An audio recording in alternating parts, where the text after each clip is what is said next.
கேள்வி சுருக்கமாக இருக்கு. ஐயா வணக்கம். திரும்ப திரும்ப ஒரே கேள்வியை கேட்க வேண்டாம். இன்னைக்கு எல்லாருமே வீட்டில் ஃப்ரிட்ஜில் வச்சு கொடுத்துட்டு இருக்கிறேன். காலையில் சட்னி சாம்பார் செஞ்சு ஃப்ரிட்ஜில் வச்சுட்டு அடுத்து சாயந்தரம் வரைக்கும் யூஸ் பண்ணிட்டு இருக்கிறேன் சார். புரியல, முதல்ல என்ன எதை கொடுத்துட்டு வரீங்க?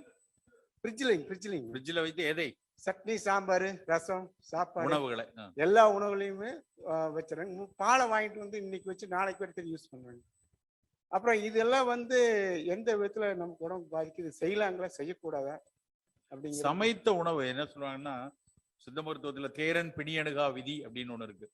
அதுல ஒரே வரிதான், மூத்த நாள் சமைத்த கறி அமுதனினும் அருந்தோம். அதான் ஒரு வரி. அப்போ மூத்த நாள் சமைத்த கறிங்கிறப்ப அன்னைக்கு ஃப்ரிட்ஜ் கிடையாதுதான். உண்மையில அவர் இது எழுதுற அன்னைக்கு ஃப்ரிட்ஜ்னு ஒண்ணு கிடையாது. தொழில்நுட்பம் அறிவியல்ல ஒண்ணு கொடுத்துருக்கு. ஒரு 2 பேர் பணியாற்றக்கூடிய நகர்ப்புறத்தில் வேலை செய்யக்கூடிய ஒரு நபருக்கு இது வந்து ஒரு கடினமான ஒரு விஷயமா இருக்கலாம். அவர்களுக்கு ஒவ்வொரு வேளையும் சமைத்து புதிய உணவை தயாரிக்கிறதுக்கு சில கஷ்டம் இருக்கலாம். அதனால நம்ம வந்து முழுமையா அந்த மூத்த நாள் சமைத்த கறி அமுதனினும் அருந்தோங்கிற ஒரு விஷயத்தை எடுத்து நம்மால முடியும், ஒரு வேளை உணவையும் புதிதா சமைச்சு சாப்பிட்டோம்னா அதை விட சிறப்பு ஒண்ணுமே இல்லை. அடுத்த ஒரு வேளை முடியல அப்படின்னு வரும்போது அட்லீஸ்ட் வந்து சமைச்ச விஷயங்களையாவது, இந்த மாதிரி சட்னி சாம்பார் மாதிரி விஷயங்களையாவது ஃப்ரிட்ஜில் வைக்கக்கூடாது. காய்கறிகளை ஒரு வேளை போய் சந்தையில போய் வாங்கிட்டு வர முடியாது. இப்போ சென்னையில மாதிரி எங்க மாதிரி ஊர்ல இருக்கிறவங்களுக்கு சில உணவுகளை முழுமையா இருக்கக்கூடியது அவற்றை அங்க வச்சுக்கிறதுக்கு ஓரளவுக்கு பயன்படுத்தி கொள்ளலாம். அது வந்து ஒரு சின்ன ஒரு என்ன சொல்றது, ஒரு அமெண்ட்மெண்ட் தான். அதுல ஒரு சின்ன அமெண்ட்மெண்ட்டா அதை வந்து சேர்த்து கொள்ளலாமே ஒழிய, இப்போ பால் பாக்கெட் மாதிரி விஷயங்கள்லாம் அது வந்து பதப்படுத்தப்பட்ட பால், அதுலயே பல பிரச்சனை இருக்கு, அது வேற விஷயம். அது பாக்கெட்டோட இருக்கிறதுனால ஓகேங்களா. அதையும் சில பேர் என்ன பண்றாங்கன்னா, பாதி பாலை எடுத்து கொதிக்க வச்சுட்டு மீதி அப்படியே வச்சிருந்து திரும்ப பண்றாங்க. அது சரியானது கிடையாது. எந்த ஒரு பொருளையும் வந்து அவ்வப்போது சமைத்து சாப்பிட்றது தான் மிக மிக சரியானது. இன்னொரு பிரச்சனை என்னன்னா, இதுல சமைச்ச உணவை நம்ம கொண்டு போய் ஃப்ரிட்ஜில் ஆர்டர் பண்ணி, சரி இந்த மாதிரி ஸ்விக்கி இது மாதிரி இதில் ஆர்டர் பண்ணி வாங்கி அதை ராத்திரி சாப்பிட்டுட்டு மீதியை கொஞ்ச நேரம் ஃப்ரிட்ஜில் வச்சுட்டு மறுநாள் காலையில் அதை சூடு பண்ணி சாப்பிட்றது சென்னையில் மிக பிரபலமான விஷயம். நிறைய நடக்கு. இங்கே எப்படின்னு தெரியல, அங்கே நிறைய நடக்கு. நிறைய வீடுகளில் ஃப்ரிட்ஜுக்குள்ளே பார்த்தா அது இருக்குது, டப்பாவோட இருக்குது. ராத்திரி நூடுல்ஸ் வாங்கினேன் சார், கொஞ்சம் மிஞ்சிருச்சு, காலையில் எல்லாரும் எங்களுக்கு நூடுல்ஸ் தான் அப்படின்னு பெருமையாக சொல்லிக்கிறாங்க. இதில் என்ன பிரச்சனைனா, ரீஹீட்டிங்னு ஒரு ப்ரொசீஜர் இருக்கு இல்லையா, எடுத்து அதை கொண்டு போய் மைக்ரோ ஓவனில் சூடு பண்ணுவாங்க. அப்போ என்ன நடக்கும் அப்படின்னா, அவனே அதை சுவையூட்டுவதற்காக மோனோசோடியம் குளூட்டமேட் சேர்த்துருப்பாங்க, கெட்டு போகாமல் இருப்பதற்காக சோடியம் பென்சோவேட் சேர்த்துருப்பாங்க. அதை கொண்டு போய் நீங்கள் வந்து வீட்டில் இருக்கிற அணு உலை இருக்கு இல்லையா, மைக்ரோ ஓவனை நான் அப்படிதான் சொல்லுவேன், அதுக்குள்ளே கொண்டு போய் அதை வச்ச உடனே 1000 டிகிரியில் அது சூடாகும். அது அடுப்பில் சூடாகிற மாதிரி கிடையாது, லேசாக மெல்ல மெல்ல சூடாக கிடையாது, அப்படி ஒரு செகண்ட்ல அது சூடாயிரும். அந்த ஒரு செகண்ட்ல எல்லா இடங்கள்ல இருந்து வரக்கூடிய சூட்டுல அந்த பென்சாயிக் ஆசிடுக்கு தொட்டுக்கிறதுக்கு கொஞ்சம் போல புளிக்குழம்பு ஊற்றிருப்பாங்கல்ல. ஏன்னா இது புளிக்குழம்பையும் விட முடியாது, நூடுல்ஸையும் விட முடியாத சமூகமாக தான் நம்ம இருக்கோம். இது ரெண்டையும் பக்கத்துல வச்ச உடனே அதுல இருக்க டாட்டாரிக் ஆசிடும் இதுல இருக்க பென்சோவேட்டும் சேர்ந்து என்னவா மாறும்னு யாருக்கும் தெரியாது. அதை நெஸ்லே கம்பெனியோ இல்லை கிளாக்ஸோவோ ஆராய்ச்சிலாம் பண்ணியிருக்க மாட்டாங்க. அவங்களுக்கு புளிக்குழம்பு தெரியாது, அவனுக்கு இதுதான் தெரியும், நூடுல்ஸ் தான் தெரியும். நம்மளுக்கு இதுவும் தெரியும் அதுவும் தெரியும். இது ரெண்டையும் குழப்பி சாப்பிட்றவங்க கொண்டு போய் சூடு பண்ணும்போது அந்த ரீஹீட்டிங்ல பல பிரச்சனை வரும். பென்சீன் ஒருவேளை வந்துச்சுன்னா என்ன, பென்சீன் எவ்வளவு பெரிய கார்சினோஜன் நமக்கு தெரியும், நேரா உடம்புக்குள்ள பாதிப்பை உண்டாகும். அதெல்லாம் வராது சார், நீ சும்மா கற்பனை பண்றேன்னு என்னை விமர்சிக்கிறவங்க சில பேர் இருக்காங்க. நான் கவலையப்படலை. அது மிக மிக துளி அளவு வந்தா கூட யாருக்கோ எவருக்கோ எங்கேயோ ஒரு இடத்துல ஒரு தீங்கை உருவாக்குனா அதுக்கு நாம காரணமாயிடும். அதனால எந்த சூழல்லையும் அதை அனுமதிக்க வேண்டாம். கடையில் வாங்கிய பொருட்கள் பாதுகாப்பிகள் சேர்க்கப்பட்ட பொருட்களா இருந்தா நிச்சயமா அதை வந்து ஃப்ரிட்ஜில் வச்சு திரும்ப ரீஹீட் பண்ணி சாப்பிடுறது மிக மிக தவறான செயல்.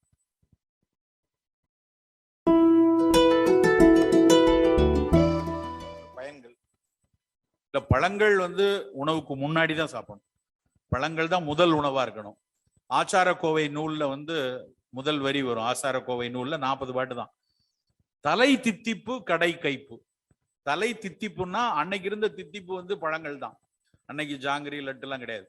ஸோ தலை தித்திப்புன்னு நம்மால் வந்து முதல்ல ஸ்வீட் சாப்பிடுன்னு ஒரு லட்டை கொண்டு போய் வைக்கிறாங்க, அது தப்பு.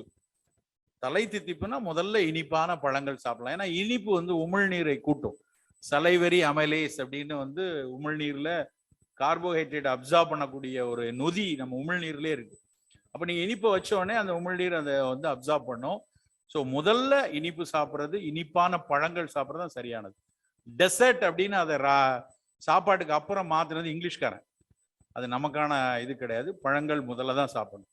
வாழை இலை நிச்சயமா வந்து வாழை இலை சாப்பாடு அப்படிங்கிறது மரபு சார்ந்து ரொம்ப ரொம்ப தொடர்ச்சியா இருந்த பழக்கம். 2 விஷயம் அதில் எடுத்துக்கணும். ஒன்று, அன்னைக்கு அது வந்து ஒரு எளிய உணவா எளிய பரிமாறுவதற்கு வீட்டில் தோட்டத்தில் எல்லார் வீட்லையும் இருந்துச்சு, டக்குன்னு எடுத்துட்டு அப்புறம் எல்லாரும் தட்டு வைத்துக் கொள்ளக்கூடிய ஒரு தன்மை இல்லாத பருவத்தில இருந்து பல இலைகள் பயன்படுத்தியிருக்காங்க. பெரிய பெரிய இலைகள் எல்லாம் தேக்கு இலையில இருந்து ஆலம் இலையில இருந்து இலை பயன்படுத்துவதுங்கிறது நமக்குடைய பண்பாட்டு வழக்கம். அதுக்கப்புறம் அந்த இலையை வச்சு கொழுக்கட்டை செஞ்சது, பனை ஓலை கொழுக்கட்டை, சிவராத்திரிக்கெல்லாம் கொழுக்கட்டை செஞ்சாங்கல்ல, அது மாதிரி இலையில் உணவை வைத்து பொதிந்து சூடு பண்ணும்போது அந்த இலையினுடைய சில சத்தும் சேர்த்து கிடைச்சது. வாழை இலை வந்து அதுல ரொம்ப, அதாவது தாவரங்கள்லேயே ரொம்ப முக்கியமான எல்லா வகையிலையும் பயன்படக்கூடிய ஒரு தாவரம் வந்து வாழை இலை தாவரம். அந்த இலையில சாப்பிடும்போது அதுல இருக்கக்கூடிய சத்துக்கள் நிச்சயமா அது வந்து தட்டை விட சிறப்பான ஒரு ஸ்டெயின்லெஸ் ஸ்டீல் வந்து நம்மளுடைய உணவோடு புணராது. ஆனா இது வந்து இந்த வாழை இலையில சூடா செஞ்சு சாப்பிடும்போது நிச்சயமா இலையில இருக்கக்கூடிய பல மைக்ரோ சத்துக்கள் நம்ம உணவோடு சேர்ந்து வரும். வாய்ப்பு இருப்பவர்கள் அதை எடுத்துக்கொள்ளலாம்.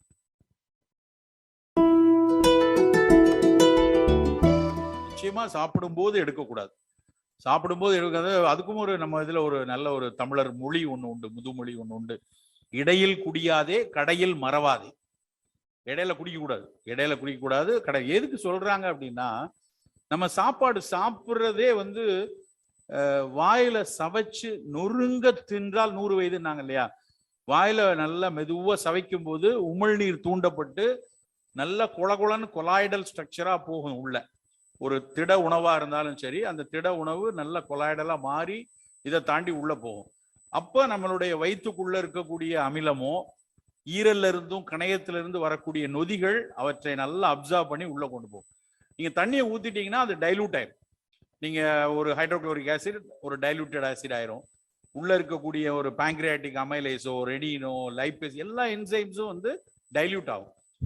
நமக்கு அறிவியல் தெரியும் இல்லையா, டைலூட்டட் என்சைம் வந்து அப்சார்ப்ஷன் குறைஞ்சிரும். எல்லாமே அதுதான் அடிப்படையான விஷயம் சார். அதனால சாப்பிட்டுட்டு இருக்கும்போது விக்குதுன்னு வைங்க, நான் வந்து தண்ணி குடிக்கக்கூடாதுன்னு சிவராமன் சொல்லியிருக்காருன்னா அப்புறம் ஆஸ்பத்திரி கொண்டு போயிடுவாங்க. ஏன் விக்கல் வருது, ஏன் செருமல் வருதுன்னா, உணவு குழலுக்குள்ள போக வேண்டியது லேசா இவன் சாப்பாடை வேலை வைக்கும்போது டிவியில தோனி அடிக்கிற சிக்ஸரை பார்த்துட்டு இருப்பான், ஆன்னு வச்சா மூச்சு குழலுக்குள்ள போயிடும். அப்போ அது மாதிரி அந்த மாதிரி சூழல்ல தண்ணியை குடிச்சு அதை கொஞ்சம் கொஞ்சமா அதை சீர்படுத்துவது அது ஒரு மருத்துவ குணம். அந்த நேரத்தில் எடுத்துக்கொள்ளலாம். சாப்பிட்றதே சில பேர்லாம் ஒரு உருண்டை சாப்பிட்டு ஒரு டம்ளர் தண்ணி ஒரு இப்படி சாப்பிடுவாங்க, அது தப்பு, ரொம்ப ரொம்ப தவறான விஷயம்.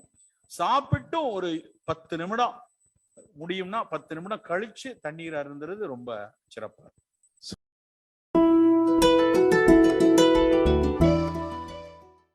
நீராகாரம் அப்படின்னு சொல்லக்கூடிய முந்தைய தின ஒரு நம்ம முதல்ல சொன்ன மூத்த நாள் சமைத்த கறி அமுதனும் அருந்தோம் அப்படின்னு, அது தேரன் அணுகாவிதி பின்னணுகாவிதியிலோடு சொன்னது. நீராகாரத்தை பற்றி நிறைய பேசியிருக்காங்க. ஆனா நீராகாரத்தை வந்து அவர்கள் வந்து ஒரு மூத்த நாள் சமைத்த கறியாக அவங்க கருதலையா, இல்ல அதனுடைய பயன் வந்து இன்னும் சிறப்பாக இருப்பதை உணர்ந்து கொண்டார்களான்னு தெரியாது. ஆனால் நீராகாரம் மிகச்சிறப்பான உணவாக காலகாலமாக பயன்பட்ட விஷயம். இன்றைய அறிவியல் வந்து எப்படி பார்க்குது அப்படின்னா, நீராகாரத்துல முத நாள் தண்ணி சாதத்துல தண்ணி ஊற்றி வைக்கிறோம், மறுநாள் அதை நல்லா கையில கரைச்சிட்டு சில பேர் அதுல கொஞ்சம் மோர் விட்டு கொஞ்சம் துளி உப்பு போட்டு சாப்பிடுவாங்க, சில பேர் தண்ணியே விட்டு கரைச்சி அப்படி சாப்பிட்றவங்களும் இருக்காங்க. இந்த நீராகாரத்தில் உடலுக்கு உள்ள இருக்க நம்ம குடல்ல இருக்கக்கூடிய நல்லது செய்யற பாக்டீரியாஸை வளர்க்கக்கூடிய தன்மை ப்ரோபயாட்டிக்னு சொல்லுவோம். அந்த ப்ரோபயாட்டிக் தன்மை வந்து இந்த நீராகாரத்துல நிறைய இருக்கு. அதோட அந்த நீராகாரத்திலேயே வந்து நல்லது செய்யக்கூடிய லாக்டோபாசில்லஸ் சால்மோனெல்லா மாதிரியான பாக்டீரியாஸ் அதுல இருக்கு.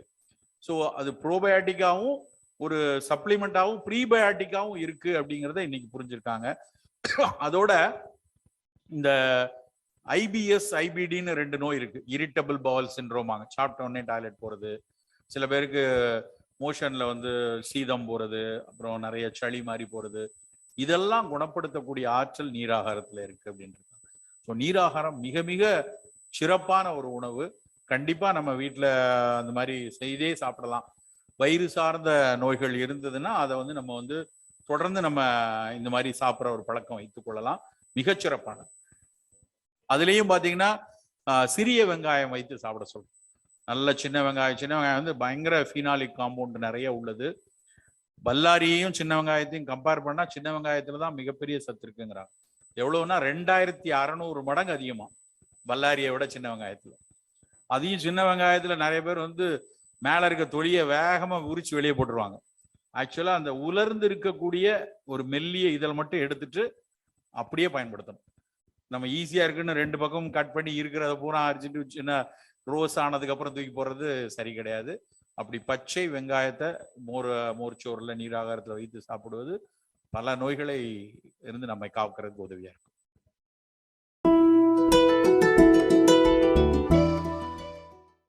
நன்றிங்க ஐயா. வணக்கங்க. இரவு சமைத்த உணவை எத்தனை மணிக்குள்ள எடுத்துக்கலாங்க? அதே மாதிரி பல உணவுகள் எடுத்துட்டா எத்தனை மணிக்குள்ள எடுத்துக்கலாங்க? இரவு உணவு வந்து 6 மணி 7 மணிக்குள்ள முடிச்சிடும். மேக்சிமம் இரவு உணவு 7. அதாவது அந்த காலத்து பழக்கம் அப்படிங்கிறது பார்த்தீங்கன்னா அந்தி சந்தி தான். சாயந்தரம் 6 மணிக்கு மேல யாரும் எந்த உயிரினமும் கூட சாப்பிடாதுங்கிறாங்க. 6 மணியோட சமைச்சு சாப்பிட்டுட்டு அடங்கிடும். நம்ம தான் வந்து மிட் நைட்ல சப்பர்னு ஒன்று கண்டுபிடிச்சிருக்காங்க. 2 மணிக்கு மெட்ராஸ்ல போய் உட்காந்து பிரியாணி ஃப்ரைட் ரைஸ் வாங்கி சாப்பிட்றாங்க மிட் நைட்ல. அதெல்லாம் தப்பு. இரவு உணவு 6 மணி 7 மணிக்கு எளிய உணவா சாப்பிட்றணும். இரவு உணவு வந்து பார்த்தீங்கன்னா ஹை கிளைசிமிக் உணவு இருக்கக்கூடாது. ரொம்ப எளிதாக ஜீரணிக்கக்கூடிய ரொம்ப சர்க்கரை சத்து இல்லாத உணவுகளை இரவு எடுத்துக்கணும். பழ உணவுகளை எல்லா பழங்களும் மிகச்சிறப்பு. நீங்க வந்து சர்க்கரை நோய் இருக்கிறவங்களுக்கு நாங்க வந்து வாழைப்பழம் ரொம்ப வேண்டாம், மாம்பழம் வேண்டாம் அப்படின்னு சொல்றோம். மற்றபடி இப்ப குழந்தைகளுக்கெல்லாம் வாழைப்பழம் அளவுக்கு மிகச்சிறப்பான உணவு எதுவுமே கிடையாது. வாரத்துக்கு ஒரு நாள் ஃப்ரூட் ஃபாஸ்டிங் சொல்றோம். வாரத்துக்கு ஒரு நாள் வெறும் பழங்கள் மட்டுமே எடுக்கலாம். அந்த பழங்கள் எடுக்கும்போது அந்த காலத்துக்கு ஏற்ற மாதிரி இரவு வரும்போது கொஞ்சம் இனிப்பான உணவு எடுத்துக்கணும். பசிக்காது. மிட் நைட்ல வந்து பேரிச்சம்பழம் ஜூஸு, கொஞ்சம் மாதுளம்பழம், வாழைப்பழம் அதெல்லாம் நைட்ல எடுத்துக்கணும். பகல் பொழுதுல கொய்யா, ஆரஞ்சு, எலுமிச்சை அது மாதிரி எடுத்துக்கணும். அந்த மாதிரி ஒரு நாள் முழுக்க பழங்கள் எடுப்பது வந்து மிகச்சிறப்பா இருக்கும். பழங்களை எல்லா பழத்தையும் ஒன்னா போட்டு சாப்பிட்றத விட ஒரு வேளைக்கு ஒரு பழங்களாக சாப்பிடுவது அதனுடைய முழு பயன் கிடைப்பது நல்லா இருக்கும். அந்த பழங்கள் சாப்பிடும்போது அது மேல சக்கரை தூவுறது, அதுல பாலை ஊத்துறது, அதுல அந்த பழங்களை வந்து வேற ஒரு ஃபார்முக்கு மாத்துறது, இந்த ஸ்மூதிஸ்ல எல்லாம் பண்றாங்களா, அப்படிலாம் பண்ண வேண்டாம். பழங்களை அதுக்குரிய மரியாதையோடு அதை வந்து எடுத்துக்கொள்வது அதனுடைய முழு பயன் கிடைக்கும். நன்றி.